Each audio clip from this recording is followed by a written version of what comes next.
18 पर रिजवान नामी एक काजियानी हमारे पवन राव अंबेडकर को कहता है तुम लोगों को जूता मारूंगा।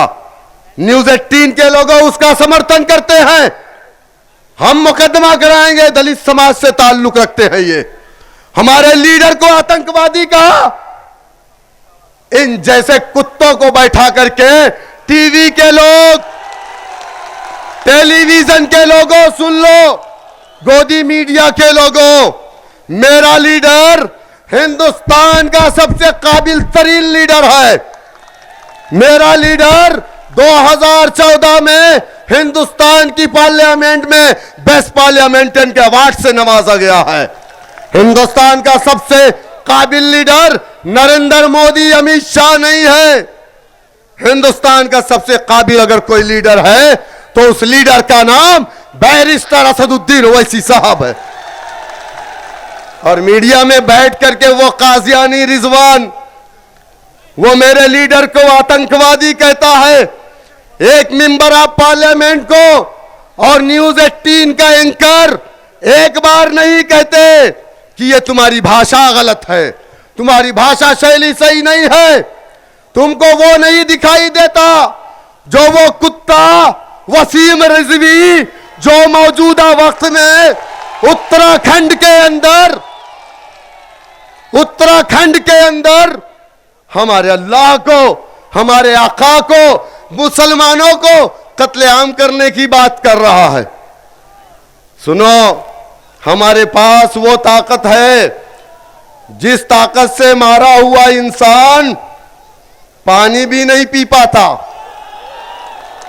वो ताकत क्या है? वो ताकत हमारी तलवार नहीं है, वो ताकत हमारी बंदूक नहीं है, वो ताकत बाबा साहेब भीमराव अंबेडकर का दिया हुआ संविधान है। हमारे पास लड़ने के लिए बंदूक नहीं है, तलवार नहीं है, लेकिन संविधान एक ऐसी ताकत है जिस ताकत के जरिए से किसी को तख्त पे बैठाया और किसी को तख्त पे लिटाया भी जा सकता है। उस पर न्यूज 18 वाले डिबेट नहीं करेंगे। वो त्यागी जो अभी मौजूदा वक्त में त्यागी बना, एक दलित हिंदू कहते हो और उसको मंदिरों में प्रवेश नहीं देते हो, और एक मुसलमान जो पूरी जिंदगी बड़े का भी गोश्त खाया, छोटे का भी खाया, अंडा भी खाया, उसको तुमने त्यागी बना के मस्जिद में घुसा दिया, मंदिर में घुसा दिया। तो पवन राव अंबेडकर को मंदिर में क्यों नहीं ले जा रहे हो? हाँ, अरे वो त्यागी को मैं कहना चाह रहा हूं, संविधान तुझे इस बात की इजाजत देता है, तू कुत्ते की खाल पहन ले या सूअर की खाल पहन ले, तू कपड़े पहन करके रहे या नंगा रहे, तू हमारे जैसी दाढ़ी रख ले या वो यतीनानंद सरस्वती जैसी रख ले, संविधान इजाजत देता। भाई, कुंभ के मेले में लाखों लोग नंगे नहाए कि नहीं नहाए? संविधान इजाजत देता है। तुम नंगे घूमो, संविधान इजाजत देता। हम कपड़े पहन के घूमे, संविधान इजाजत देता। हमारी माए बहनें नकाब में घूमे, संविधान इजाजत देता। कोई दाढ़ी बड़ी रखता, मोछ छोटी, कोई दाढ़ी के साथ साथ मोछ भी बड़ी रखता, संविधान इजाजत देता है। देता है कि नहीं देता है? लेकिन निशाने पर हम क्यों हैं भाई? सबसे कमजोर बकरा हम हैं। जब जिसको जरूरत पड़ी चाकू निकाला, मुसलमानों को ज़बह कर दिया। हम इतने कमजोर हैं। मुसलमानों, समझो इस बात को, समझो।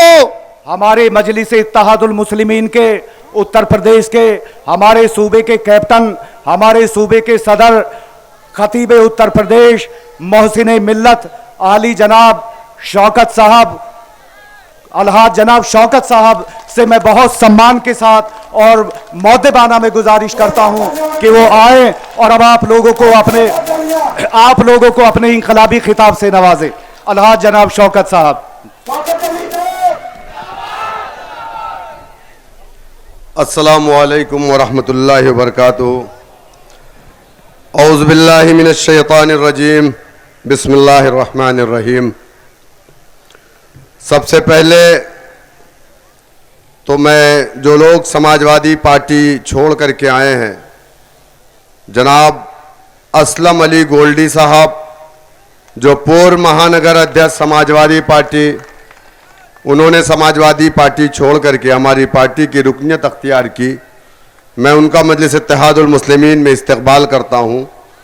जनाब अकील साहब बुंदू सिद्दीकी पूर्व महानगर अध्यक्ष समाजवादी पार्टी अल्पसंख्यक मोर्चा, इन्होंने समाजवादी पार्टी को छोड़ करके एमआईएम की रुकनियत अख्तियार की, मैं उनका भी शुक्रिया अदा करता हूं।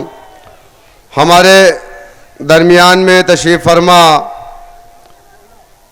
जनाब रेहान सोलंकी साहब जो सूबाई सदर भारतीय इंसान पार्टी के, उन्होंने आज अपनी पार्टी की तरफ से बिला किसी शर्त मजलिस इत्तेहादुल मुस्लिमीन को समर्थन देने का ऐलान किया है, मैं उनका भी शुक्रगुजार हूं। जनाब डॉक्टर दिलशाद अहमद साहब जो वीर अब्दुल हमीद सेना चलाते हैं, उन्होंने भी बिला शर्त मजलिस इत्तेहादुल मुस्लिमीन को समर्थन का ऐलान किया है, मैं उन तमाम लोगों का ममनून मशकूर हूं। आप लोग बैठ जाइए। शहनशीन पे तशरीफ फरमा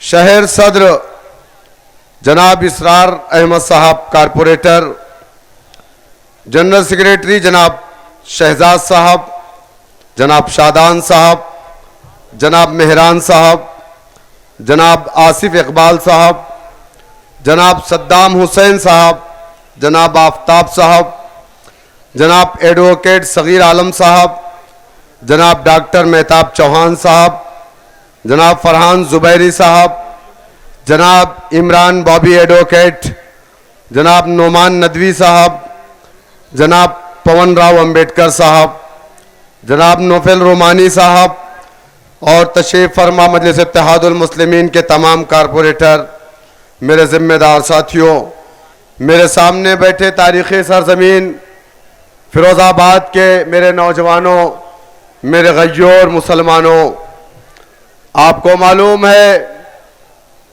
कि बहुत कम वक्त बचा है, 2022 का इलेक्शन है, तमाम सियासी पार्टियां मैदान में है, मजलिस इत्तेहादुल मुस्लिमीन भी आपके दरमियान में है। मुसलमानों, आप जानते हैं 1947 में वतन अजीज आज़ाद हुआ। 1947 के दिसंबर के महीने में लखनऊ के रिफाए आम क्लब में एक कन्वेंशन बुलाया गया, जिसकी सदारत मौलाना अबुल कलाम आज़ाद अलैहिर्रहमा ने की थी। हिंदुस्तान के तमाम दानिश्वर मुसलमानों को लखनऊ के रिफाए आम में इकट्ठा किया गया और कहा गया कि ऐ मुसलमानों, वतन अजीज आज़ाद हो गया है, इस मुल्क के अंदर दो सियासी पार्टियां हैं, एक पार्टी का नाम मुस्लिम लीग है और दूसरी का नाम कांग्रेस पार्टी है। हमारे बड़ों ने कहा कि ऐ मुसलमानों, मुस्लिम लीग एक फिरका परस्त जमात है, मुस्लिम लीग हमारी पार्टी नहीं है, मुस्लिम लीग के कायदीन हमारे कायद नहीं है। हमने लब्बैक कहा कांग्रेस पार्टी हमारी पार्टी है, नेहरू हमारे लीडर हैं, इंदिरा हमारी कायद है। हम मुसलमानों ने लब्बैक कहा, मुस्लिम लीग को अपनी पार्टी नहीं माना, कांग्रेस पार्टी को अपनी पार्टी माना, कांग्रेस पार्टी के डंडे और झंडे को अपने कंधों पर रखा, जिंदाबाद के नारे लगाए। 1 साल 2 साल 3 साल नहीं बल्कि 60 साल का इक़्तिदार इस मुल्क को हमने दिया कांग्रेस पार्टी को। यकीनन मैं ये नहीं कहता कि उस वक्त हमारे बड़ों ने जो फैसला लिया था वो फैसला गलत था, यकीनन वो फैसला वक्त के लिहाज से सही था, लेकिन आज मौजूदा हालात जो देश और सूबे के बताते हैं। आप मुझे बताइए, मेरा सवाल उन नाम नहाज सेकुलर चपरासियों से है जो लोग हम पर इल्जाम लगाते हैं कि मजलिस इत्तेहादुल मुस्लिमीन के कायदीन बीजेपी को फायदा पहुंचाते हैं, ये बीजेपी की बी टीम है। मुसलमानों, मेरे गयूर नौजवानों, जो मैं आपसे सवाल कर रहा हूं, ये सवाल आपसे नहीं बल्कि ये सवाल मैं आपके बीच में छोड़ रहा हूं। ये सवाल आप उन नाम नेहाज सेकुलर चपरासियों से करिएगा जो समाजवादी पार्टी की कुर्सी और दरी बिछाने का काम करते हैं, जो कांग्रेस पार्टी के चपरासी हैं, जिन्हें स्टेज पर जगह तो नहीं मिलती, हाँ सामने उसी कांग्रेस के झंडे को कंधे पे रख के जिंदाबाद के नारे लगाते हैं। वतन अजीज आजाद हुआ, मुल्क के अंदर मुसलमान सियासी नौकरियों में 30% था। मौजूदा वक्त में कितना है? मौजूदा वक्त में मुसलमान सरकारी नौकरियों में 1% भी नहीं है। उसका जिम्मेदार कौन है? आजादी के बाद से इस मुल्क के अंदर कांग्रेस की दौरे हुकूमत में 1, 2, 3, 4 नहीं बल्कि 30,000 से ज्यादा दंगे करवाए गए, और दंगे उन इलाकों में करवाए गए जहां मुसलमान माशी तौर से मजबूत था, जहां पर मुसलमानों के हाथों में कारोबार था। वो इलाका चाहे फिरोजाबाद का, जहां पर चूड़ियों का कारोबार आपके हाथ में था, कारखाने आपके हुआ करते थे। आज से 50 साल पहले जिसका कारखाना था, आज उसका पोता उस कारखाने में जाकर के 200 रुपए की नौकरी कर रहा है। फिरोजाबाद के अंदर दंगे करवाए गए, मुसलमानों के कारोबार को तबाह बर्बाद कर दिया गया। अलीगढ़, जहां पर ताले का कारोबार मुसलमानों के हाथ में था, वहां पर एक मुनज्जम मंसूबाबंद साजिश के तहत फसाद करवाए गए और मुसलमानों की मईशत को तबाह बर्बाद कर दिया गया। मुरादाबाद, जहां पर ब्रास का कारोबार मुसलमानों के हाथों में था, फसादात हुए नहीं बल्कि एक मुनज्जम मंसूबाबंद साजिश के तहत फसाद करवाए गए। 1980 में मुरादाबाद की ईदगाह में ईद के दिन जब हम घर से निकलते हैं ना, हमारे लोग, हमारी बीवी, हमारे बच्चे, हमारी माँ, हमारी बहन हमारा इंतजार करती है कि अभी मेरा भाई, अभी मेरा बेटा, अभी मेरा शौहर लौट करके आएगा, अभी मेरा वालिद लौट करके आएगा तो मेरे लिए फूल लाएगा, खिलौने लाएगा। उस ईद के दिन जो इस दुनिया में मुसलमानों का सबसे बड़ा त्योहार है, 1000, 2000, 3000 नहीं, मुरादाबाद की ईदगाह में 5400 मुसलमानों का कत्लेआम हुआ, पुलिस की गोलियों से भून दिया गया। वहां के लोगों को आज तक इंसाफ नहीं मिला। किसकी सरकार थी? किसकी सरकार थी? नाम नेहाज सेकुलर। उत्तर प्रदेश में भी कांग्रेस की हुकूमत और केंद्र में भी कांग्रेस की हुकूमत थी। हाशिमपुरा हम नहीं भूल सकते। रात को 12 बजे रमजान के महीने में 1984 में जब बाबरी मस्जिद का ताला खोला गया था, पूरे हिंदुस्तान में छुटफुट फसादात हुए, हाशिमपुरा में भी हुए। पीएससी की वैन ला करके रात को पी चिदंबरम उत्तर प्रदेश के मुख्यमंत्री थे कांग्रेस पार्टी के, रात को 12 बजे मुस्लिम नौजवानों को घरों से निकाला गया।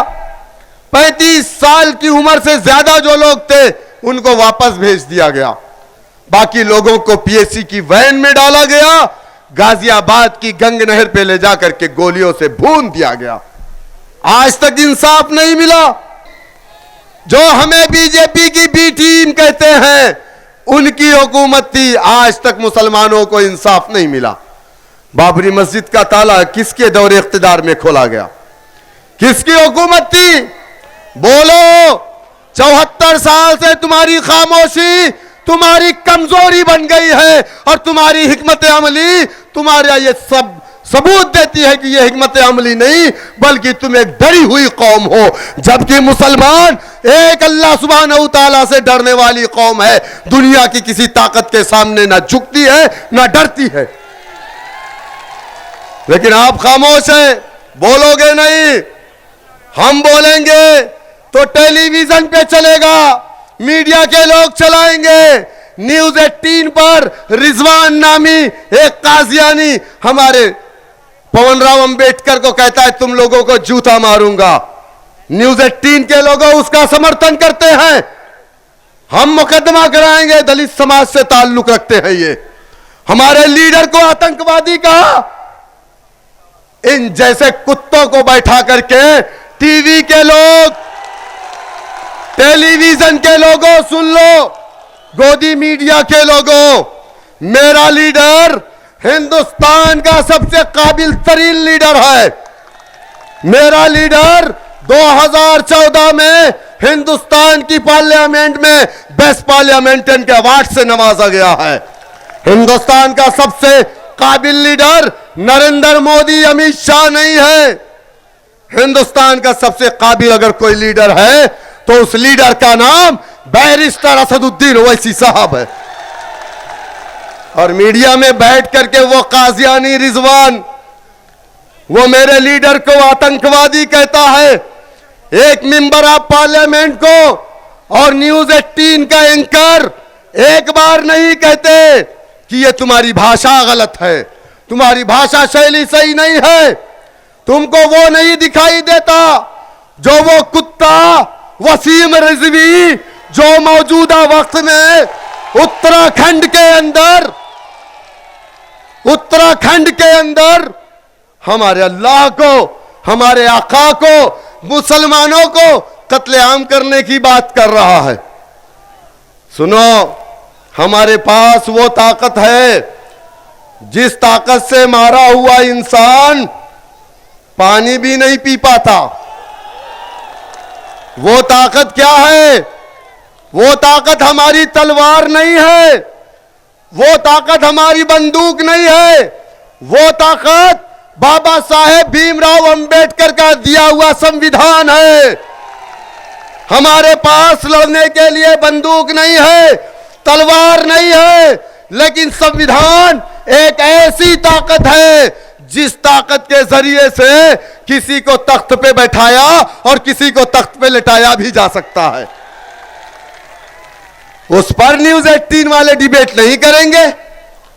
वो त्यागी जो अभी मौजूदा वक्त में त्यागी बना, एक दलित हिंदू कहते हो और उसको मंदिरों में प्रवेश नहीं देते हो, और एक मुसलमान जो पूरी जिंदगी बड़े का भी गोश्त खाया, छोटे का भी खाया, अंडा भी खाया, उसको तुमने त्यागी बना के मस्जिद में घुसा दिया, मंदिर में घुसा दिया। तो पवन राव अंबेडकर को मंदिर में क्यों नहीं ले जा रहे हो? अरे वो त्यागी को मैं कहना चाह रहा हूं, संविधान तुझे इस बात की इजाजत देता है, तू कुत्ते की खाल पहन ले या सूअर की खाल पहन ले, तू कपड़े पहन करके रहे या नंगा रहे, तू हमारे जैसी दाढ़ी रख ले या वो यतीनानंद सरस्वती जैसी रख ले, संविधान इजाजत देता। भाई कुंभ के मेले में लाखों लोग नंगे नहाए कि नहीं नहाए?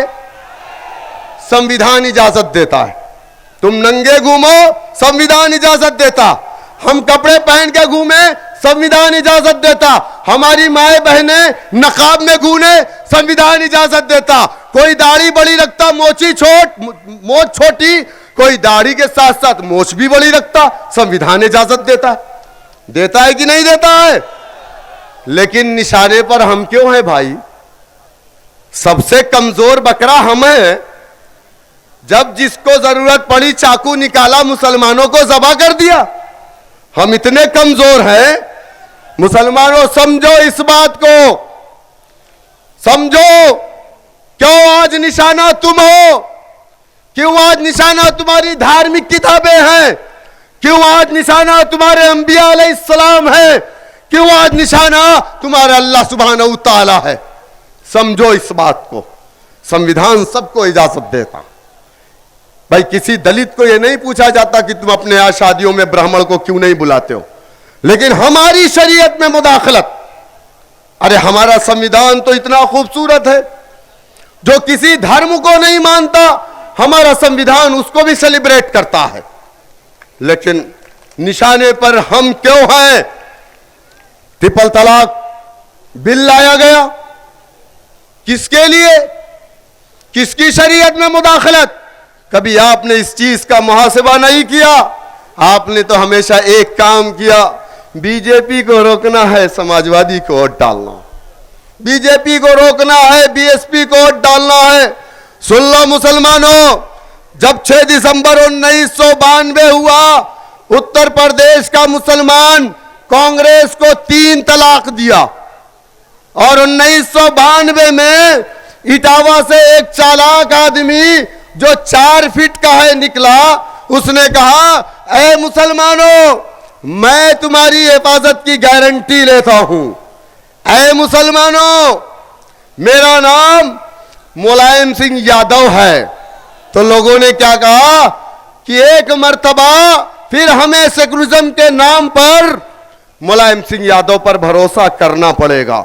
हमने कहा ठीक है, हमारे बड़ों ने लब्बैक कहा, समाजवादी को अपनी पार्टी माना, समाजवादी के डंडे झंडे को अपने कंधों पर रखा, नोट दिया, वोट दिया, सपोर्ट किया। उत्तर प्रदेश में 7% यादव है। कितना? 5 और 2, 7 का 60 मत समझिएगा। और सुनो, मैं माजरत के साथ, माफी के साथ, उत्तर प्रदेश में नहीं पूरे देश में सबसे बड़ी धोखेबाज अगर कोई समाज है तो वो यादव समाज है कि नहीं है? सुबह आपके घर पे दूध लेकर के कौन आता है? आधा लीटर दूध में पानी कौन मिलाता है? अरे दूध में पानी मिलाने वाली कौम को भी, उस समाज को भी सेकुलरिज्म के नाम पर फासिस्ट ताकतों को रोकने के लिए हमने अपनी पार्टी माना, मुलायम सिंह यादव को अपना नेता माना। 1 बार 2 बार 3 बार नहीं, 4 मर्तबा इस प्रदेश का इख्तिदार हमने समाजवादी पार्टी को दिया। दिया कि नहीं दिया? मुसलमानों क्या मिला आपको? Sachar committee, Ranganath Mishra commission, Kundu commission, Mahmoodur Rahman committee, Gopal commission की रिपोर्ट पढ़ लीजिएगा। मैं मेरे मीडिया के भाइयों से भी कह रहा हूं, हमारी जबान में अगर आज कड़वाहट है तो उसकी वजह वो नाम नेहाद सेकुलर पार्टियां हैं, जिन पार्टियों ने उत्तर प्रदेश में बसने वाले 4 करोड़ मुसलमानों के साथ नाइंसाफियां की है। ये रिपोर्ट क्या कहती है कि हिंदुस्तान का मुसलमान दलित से बदतर अपनी जिंदगी को गुजार रहा है। किससे बदतर? कौन सा गुनाह हमने किया था समाजवादी पार्टी के लोगों? कौन सी गलती हमने की थी कांग्रेस के लोगों? क्या इस मुल्क की जंग आजादी की लड़ाई में हमारे उलमा इकराम ने अपनी गर्दनों को नहीं कटवाया? क्या फर्रुखाबाद से लेकर के कानपुर तक कोई ऐसा दरख्त नहीं बचा था 1857 की जंग आजादी की शुरुआत में, जब अंग्रेजों ने मुसलमान दाढ़ी और टोपी वालों को दरख्त से लटकाया नहीं था? लटकाया था कि नहीं? लेकिन आज, अगर आज आ गए क्या साहब?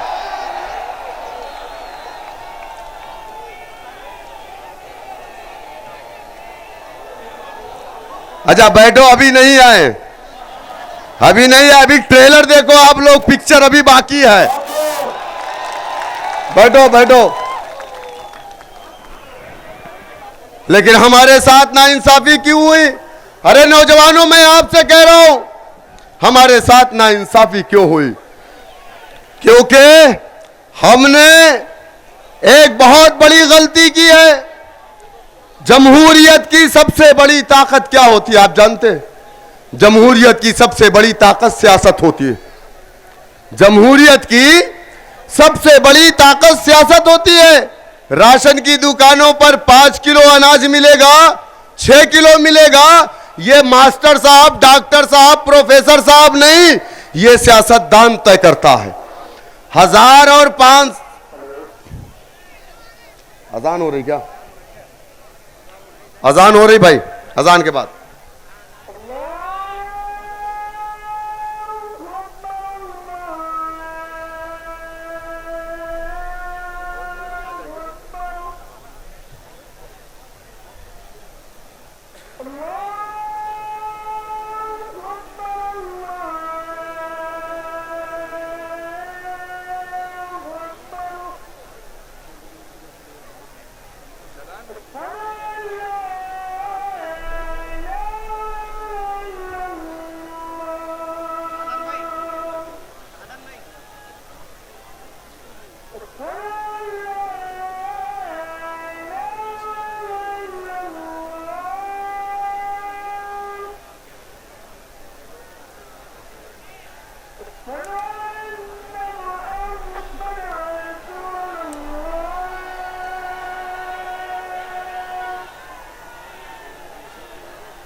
चुपचाप रहो, चुपचाप रहो।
बिस्मिल्लाहिर्रहमानिर्रहीम।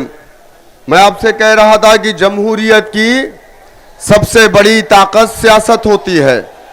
सियासत ही ये तय करती है कि राशन की दुकानों पे राशन 5 किलो मिलेगा या 6 किलो मिलेगा। ये कोई डॉक्टर, कोई प्रोफेसर नहीं तय करता।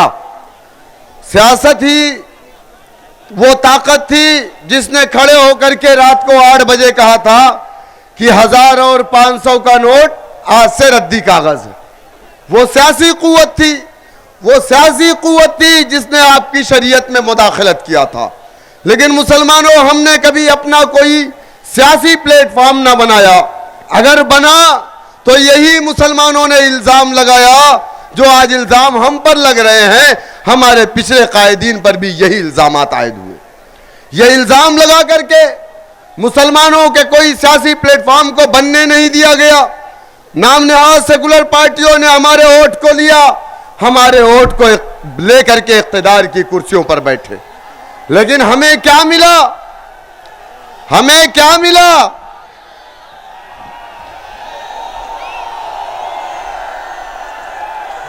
आ गए लगवाओ। असदुद्दीन ओवैसी जिंदाबाद जिंदाबाद, असदुद्दीन ओवैसी जिंदाबाद जिंदाबाद, असदुद्दीन ओवैसी जिंदाबाद जिंदाबाद, असदुद्दीन ओवैसी जिंदाबाद जिंदाबाद, शेरे हिंदुस्तान जिंदाबाद जिंदाबाद, शेरे हिंदुस्तान जिंदाबाद जिंदाबाद, शौकत अली जिंदाबाद जिंदाबाद, शौकत अली, बैरिस्टर असदुद्दीन ओवैसी। देखो देखो कौन आया, शेर आया, शेर आया। देखो देखो कौन आया, शेर आया, शेर आया। देखो देखो कौन आया, शेर आया, शेर आया। फिरोजाबाद में कौन आया, शेर आया, शेर आया। देखो देखो कौन आया, शेर आया, शेर आया। देखो देखो कौन आया, शेर आया, शेर आया। असद ओवैसी जिंदाबाद जिंदाबाद जिंदाबाद, असद ओवैसी जिंदाबाद जिंदाबाद जिंदाबाद, अकबर ओवैसी जिंदाबाद जिंदाबाद जिंदाबाद, शौकत अली जिंदाबाद जिंदाबाद जिंदाबाद, असद ओवैसी जिंदाबाद जिंदाबाद जिंदाबाद, असद ओवैसी जिंदाबाद। देखो देखो कौन आया,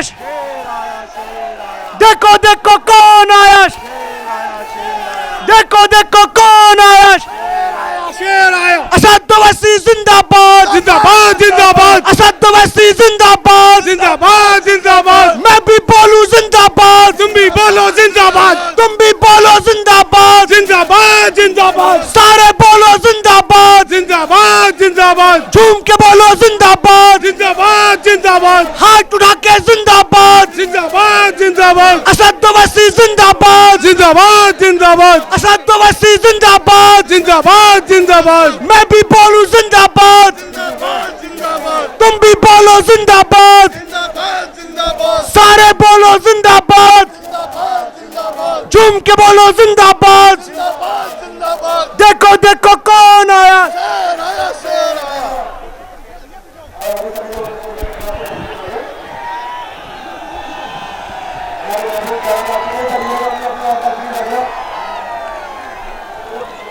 फिरोजाबाद की तारीखी सरजमीन कुल हिंद मजलिस इत्तेहादुल मुस्लिमीन के कौमी सदर काबिल एहतराम इज़्ज़त माब आली जनाब बैरिस्टर असदुद्दीन ओवैसी साहब का हम इस्तकबाल करते हैं फिरोजाबाद उत्तर प्रदेश की यूनिट की जानिब से। मैं आपसे कह रहा था मेरे दोस्तों, जमहूरियत की सबसे बड़ी ताकत सियासत है। जिस ताकत को, जिस सियासत को हमारे बड़ों ने कहा था, मुसलमानों सियासी प्लेटफॉर्म बनाना तुम्हारे लिए शजर ममनुआ है, हमने अपना कोई सियासी प्लेटफॉर्म नहीं बनाया। हमारे वोटों से 3-4 मरतबा उत्तर प्रदेश के इक़्तिदार पर समाजवादी पार्टी रही। आप बताइए मुझे कि उत्तर प्रदेश के अंदर आज कौन सा ऐसा पुलिस स्टेशन नहीं है, या उत्तर प्रदेश के अंदर कौन सा ऐसा सरकारी दफ्तर नहीं है जहां पर आज यादव का बेटा सरकारी नौकरियों में नहीं है। लेकिन आपका बेटा कहां है मुसलमानों? आपसे मेरा सवाल है, आपका बेटा या तो चूड़ी के कारखानों में है, भट्टी के पास कोयला झोंक रहा है, या तो आपका बेटा किसी होटलों में जाकर के पोछा और साफी मार रहा है। ये हमारे साथ नाइंसाफी हुई। ये नाइंसाफियां अगर हमारे साथ ना होती तो उत्तर प्रदेश में मजलिस इत्तेहादुल मुस्लिमीन नहीं आती। हमने समाजवादी पार्टी को वोट डाला, एक समाज मजबूत हुआ, लेकिन मुसलमानों आपका समाज कहां गया? दलित से बदतर आपका समाज। आपके इलाकों में स्कूल नहीं, आपके इलाकों में बच्चियों को पढ़ने के लिए कॉलेज नहीं है, आपके इलाकों में अस्पताल नहीं है, आपके इलाकों में एटीएम नहीं है, बैंक नहीं है। आप बताइए मुझे, आप ये समझ रहे हैं कि हम बीजेपी को रोक करके, समाजवादी को जिता करके अगर हम अपने रोशन मुस्तकबिल को तलाश कर लेंगे, हमारे जायज हुकूक हमको मिल जाएंगे, हमें इंसाफ मिल जाएगा, तो कभी नहीं मिलेगा। बीजेपी हो या कांग्रेस, समाजवादी, बीएसपी हो, सरकारें किसी की भी रही हो, लेकिन जुल्म का शिकार हमेशा अगर कोई रहा है तो वो कलमा ला इलाहा इल्लल्लाह मुहम्मदुर रसूलुल्लाह पढ़ने वाला रहा। हमारे साथ नाइंसाफी हुई। इस प्रदेश में एक समाज ऐसा है जिस समाज के साथ हमसे ज्यादा जुल्म और ज्यादती हुई, वो समाज दलित समाज है, जाटव समाज है। इसके गले में मटकी लटकाई गई ताकि वो जमीन पे ना थूक सके, इनके कमर में झाड़ू बांधे गए ताकि उनके पैरों के निशान ना रहे। दलितों को इंसान नहीं समझा जाता था, लोग स्कूलों में बैठने के लिए बेंच नहीं देते थे, इनकी बहन बेटियों के साथ लोग जिना करते थे, इनकी शिकायत कोई नहीं सुनने वाला था, इनके साथ नाइंसाफियां होती थी। जबकि 131 सांसद हिंदुस्तान की पार्लियामेंट में SC ST से ताल्लुक रखने वाला बैठा था, लेकिन वो अपनी कौम, अपने समाज पर हो रहे जुल्म और ज्यादती पर खामोश था। जब मान्यवर काशीराम ने बहुजन समाज पार्टी बनाई, जाटों के बीच में जाकर के कहा, अरे मेरे जाटो समाज के लोगों, अगर तुम चाहते हो कि तुम्हारे साथ इंसाफ हो तो उसके लिए तुम्हें मुत्तहिद होना पड़ेगा, अपने सियासी परचम के नीचे इकट्ठा होना पड़ेगा, काशीराम मायावती को अपना लीडर मानना पड़ेगा और सत्ता की चाबी को अपने हाथ में लेना पड़ेगा, तब जाकर के इंसाफ के दरवाजे को तुम खोल सकते हो। तब जाकर के तुम अपने हुकूक को पा सकते हो, तब जाकर के तुम्हारी बहन बेटियों के साथ हो रहे जुल्म और ज्यादती को रोक सकते हो। अगर आप ये समझ रहे हैं कि काशीराम जब तक बहुजन समाज पार्टी नहीं बनाए थे, जब तक दलितों को इंसाफ नहीं मिला, 11% जाटो काशीराम की बात पर लब्बैक कहा। जाटो समाज के लोग मजाक उड़ाए, बोले अब ये जाटो समाज, गोबर से दाना चून करके खाने वाला समाज, ये बोला गया कि अब ये हुकूमत करेगा। लोगों ने मजाक उड़ाया, लेकिन 11% जाटो समाज मुत्तहिद हुआ। एक बार, दो बार, तीन बार नहीं, 4 मर्तबा अपने कौम की बेटी को उत्तर प्रदेश का मुख्यमंत्री बनाया। आज कोई ऐसा थाना नहीं है जहां जाटों का बेटा उसके बदन पर वर्दी ना हो, कोई ऐसा सरकारी दफ्तर नहीं है जहां जाटों का बेटा नौकरी नहीं कर रहा हो। आज कोई ऐसी जाटों की बस्ती नहीं है जहां अच्छे स्कूल ना हो, अच्छी सड़कें ना हो, अच्छे अस्पताल ना हो। उनकी रिहाइश के लिए उनके सारे इंतजाम किए जाते हैं। लेकिन आपके साथ क्या हुआ? आपके साथ जो नाइंसाफी हो रही थी बरसों से, 74 सालों से, आज तक वो नाइंसाफी होते आ रही है। आपने एक काम किया, बीजेपी को रोकने का काम किया। यकीनन बीजेपी को हम रोकेंगे, लेकिन कैसे रोकेंगे? हम लड़ करके रोकेंगे इंशाअल्लाह, हम लड़ेंगे। मेरे दोस्तों, वक्त बहुत कम है। सदर मजलिस बैरिस्टर असदुद्दीन ओवैसी साहब को जाना है। मैं आप तमाम लोगों से गुजारिश करूंगा कि अब आप खामोश हो जाइए और सदर मजलिस बैरिस्टर असदुद्दीन ओवैसी साहब के खिताब को सुनिए।